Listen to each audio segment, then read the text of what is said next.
Today we're talking about a man who's been credited for dividing the church and creating denominations in the church. Some say it was a good thing, others say it was a bad thing. Let's check it out.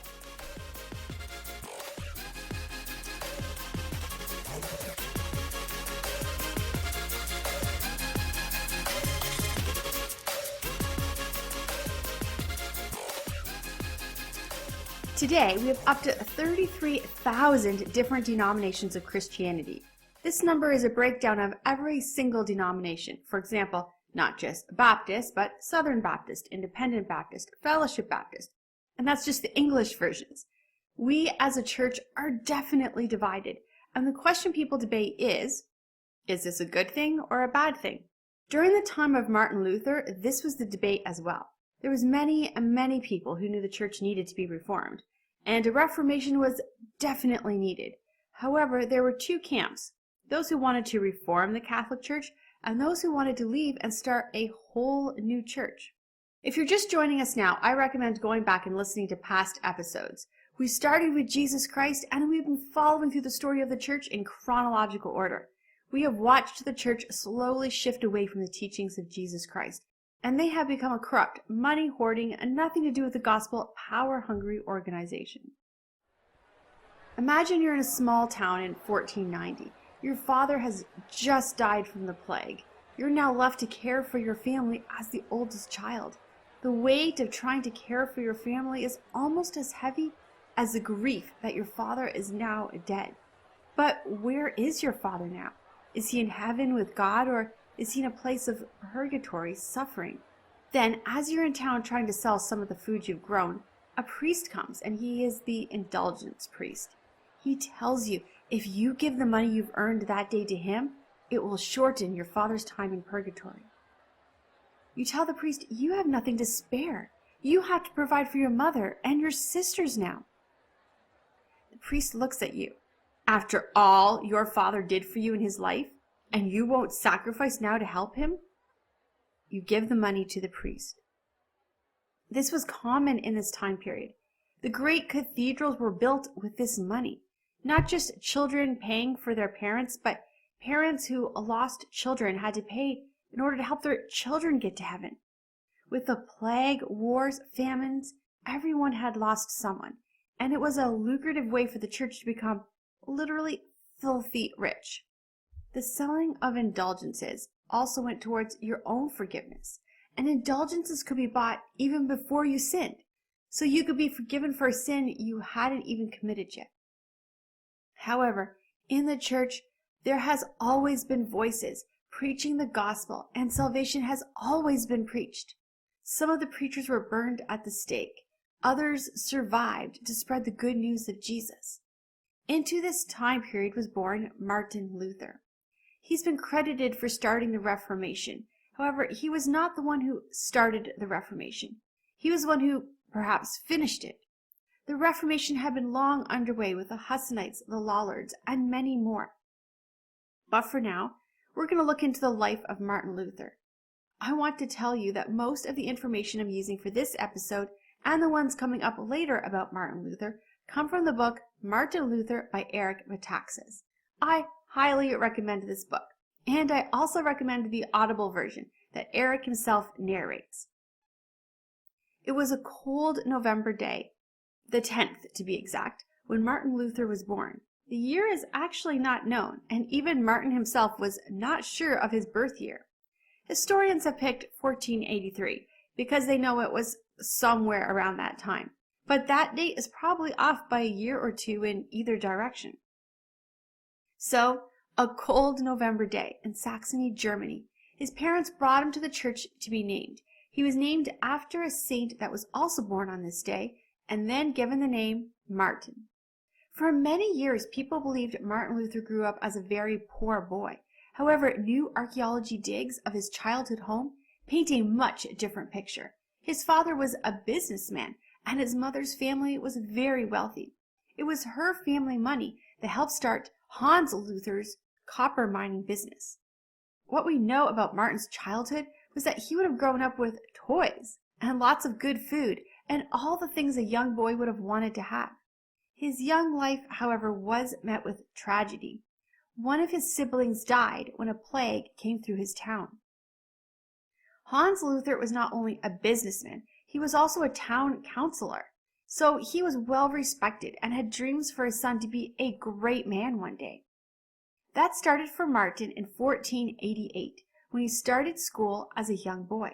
He learned Latin, and every day school started with saying the 10 Commandments, Lord's Prayer, and the Apostles' Creed. 11 years later, he went to another school, this one run by the Brethren of the Common Life. You remember in our last episode, Erasmus also attended a school run by the Brethren of the Common Life. These schools were all about how you acted. You had to show you were humble, and the boys who attended these schools were not treated well at all. A few years later, Martin went on to university in 1501. During these years that today would have been considered high school, college years, the Pope was Alexander VI. You'll remember him from our episode, The Borgia Family. This was the worst pope in history. I'm not going to go into all the details of this horrid family, but for many people, this pope was the breaking point, that they knew the church needed a reformation. If this man could end up being pope, the church was bad. Martin had the goal of receiving a law degree and then running his family business and making it into a fortune that would last for decades for the family. Well, that was his goal, or his dad's goal. Martin went with it. He graduated with his bachelor's degree in 1502, and then he went on to get his master's. Once he had his master's degree, he could choose 3 different paths to finish his education: law, medicine, or theology. Martin took the path of law. Imagine you're standing with Martin as he holds a book in his hands. He has just purchased Corpus of Canon Law. He looks so proud and so happy. You smile at your friend. You can add this book to your other collections. On the shelf sits a collection of law texts and legal textbooks that Martin has bought to prepare himself for the next level of education. Things really seem to be lining up for your friend Martin. But 3 different life events would make him question these choices, and these 3 events all happened in a 6-week time span. First, the plague was sweeping through Europe again, and some of the students who were finishing up law school died. On their deathbed, they said, "Oh, how I wish I had been a monk instead." There was a fear of death, and the church, who had not preached the salvation mission in years, had no real hope to give people. The second event happened while Luther was riding his horse with a friend. Luther had a large knife that most people would have had on him. As he was riding his horse, he had a stumble, and in trying to correct himself, somehow his knife cut him. Luther got off his horse, and soon it was obvious the cut was very deep, and he was bleeding far too much. Luther and his friends tried to stop the bleeding, but his friend knew he needed help. The friend took off and rode to find a doctor, leaving Luther alone in the forest. He tried to hold down the cut and stop the bleeding, but the blood was soaking the rag and spilling out through his fingers. He could feel himself passing out, and the world around him was growing quieter and fading. He cried out, not to God, not to Jesus, but to Saint Anne. Anne was the grandmother of Jesus, and to the whole community she was the saint that they would have prayed to, because they believed Anne had held the seed of both Mary and Jesus in her, a special treasure that no one could see. So for people who dug looking for treasures, she was the one that they prayed to. So Martin, on the ground, dying, prayed to Anne. A doctor happened to be riding by and saw Martin. He ran to his rescue and saved his life. By the time Martin's friend had returned with the doctor, it would have been too late. That night, Martin was laying in bed when suddenly his cut broke open again, and he started to bleed again. And once again, he cried out to Anne for help. Again, he didn't die. Then the third event. Once Luther had recovered from his accident enough that he could ride again, he was coming home from law school when a thunder and lightning storm suddenly came upon him. He tried to ride through it when suddenly a lightning bolt landed right beside him and his horse. Thrown from his horse, he lay on the ground with the thunder and lightning raging around him. This time he cried out to God, "If I live through this, I will be a monk." As the storm ended, Martin rose to his feet. He knew his life was never going to be the same. he would leave law school and become a monk. He would not run his father's business. He would instead do God's work. But what work could God have for a young man in a church that was so completely corrupt?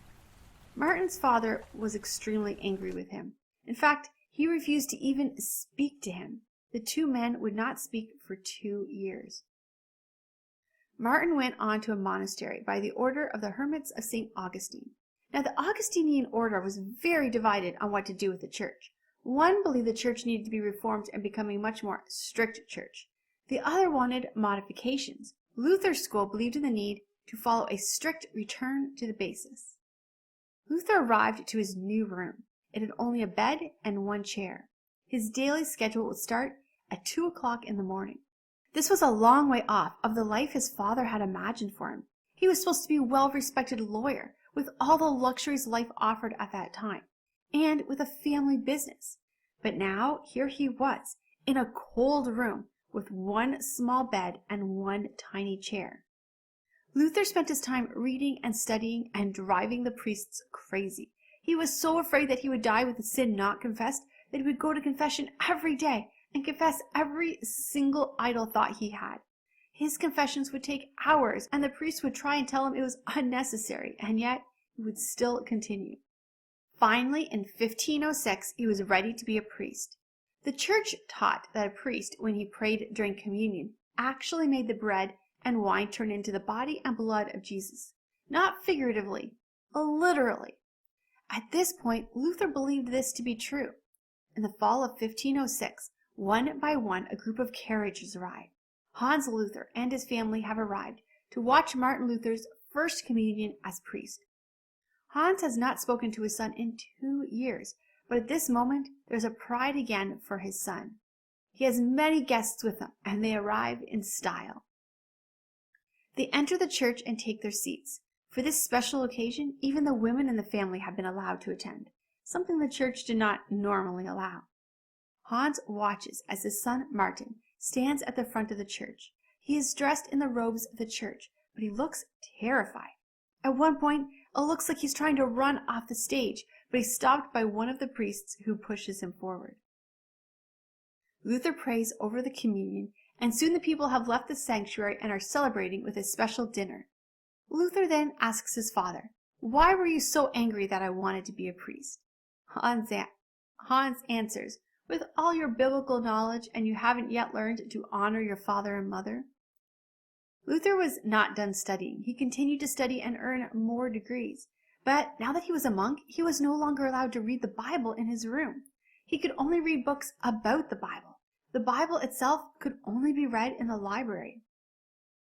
One day in the library, Luther found a book by a man named John Huss.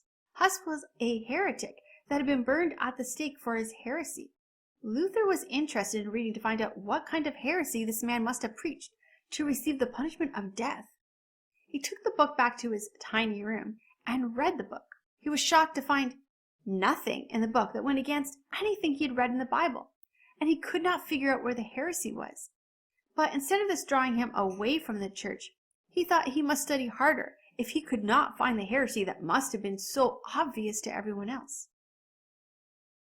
Luther was plagued by his sin, and although he had given up everything to be a monk and was dedicating his life to God, he still felt just as lost and afraid of death as he had been the day he cut his leg, or when he'd been almost hit by lightning. He still saw himself as a sinner, and there seemed to be no way to defeat his sinful nature. He drove his confessors crazy with his long confessions, some lasting up to 6 hours in length. But after leaving confession, he felt pride that he remembered all his sins, and that sent him back to confess the confession of his pride.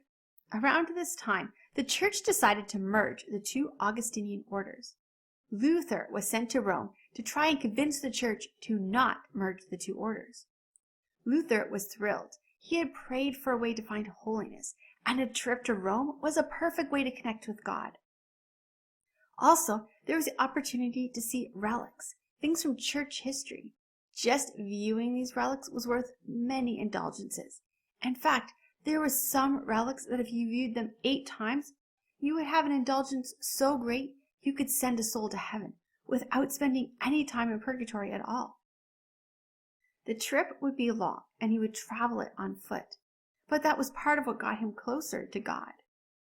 Imagine you're living in Florence, Italy. Just 10 years ago, a preacher named Savonarola had been killed here. When he was alive, things had been very strict. Music and art had to meet his standards. But now, just 10 years later, statues and music were starting to flood Florence once again. Some of them you have concerns with, like the naked version of King David. That seems wrong. But the town is now full of music once again, and will one day be looked at with the term Renaissance. Into this town walks a man. He's dressed in simple monk clothing, and reminds you of Savonarola. He's clearly very pious. He doesn't stop though. He walks right through. Doesn't even seem to notice what's going on around him. You find the sight of this strange monk walking through town intriguing, and you will remember it for your lifetime. You have no idea, however, that this monk, although he will never again enter your town, will change your way of life forever, and will in fact change the world.